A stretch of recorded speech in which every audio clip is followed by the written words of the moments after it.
Yes, ready, start. As a practical step, the conference decided that the endeavors of the respective countries in the field of cultural cooperation should be directed towards better knowledge of each other's country, mutual cultural exchanges, and the exchange of information, and that the best results would be achieved by pursuing bilateral arrangements, each country taking action on its own in the best ways open to it.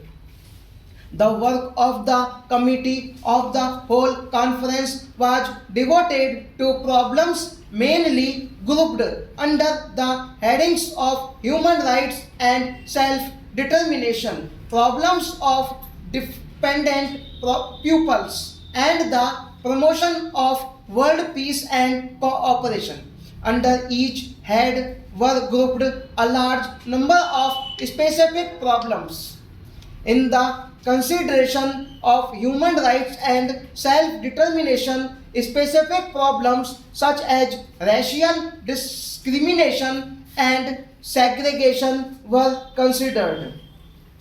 Special consideration was given to the Union of South Africa and the position of people of Indian and Pakistani origin in that country, as well as to the problem of Palestine in its relation to world peace, human rights, and the plight of the refugees.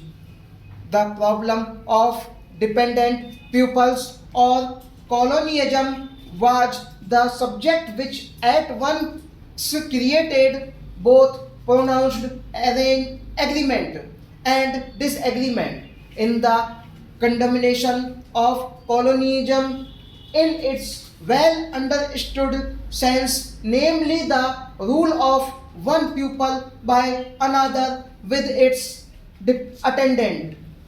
Evils, the conference was at one. It affirmed its support of those still struggling to attain their independence and called upon the powers concerned to grant them independence. Special attention was paid to the problem of Morocco, Tunisia, and Algeria, as well as to West Iran.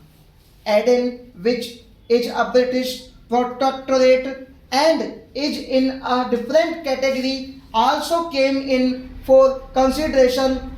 There was, however, another and different view in the conference which sought to bring under colonialism and to include in these above affirmation the alleged conditions in some countries which are sovereign nations. Some of these are number of the United Nations, and all of them are independent in terms of international law and practice. They have diplomatic relations with ourselves and other countries of the world, including the big powers. It appeared to us that, irrespective of whatever views may be held in regard to the conditions prevailing in these countries or of relationships that may exist between the Soviet Union and them, they could in no way be called colonies, or could their alleged problems come under the classification of colonialism. To so include them in any general statement on behalf of the conference could be accomplished only by acceptance by a great number of the participants of the conference, including ourselves,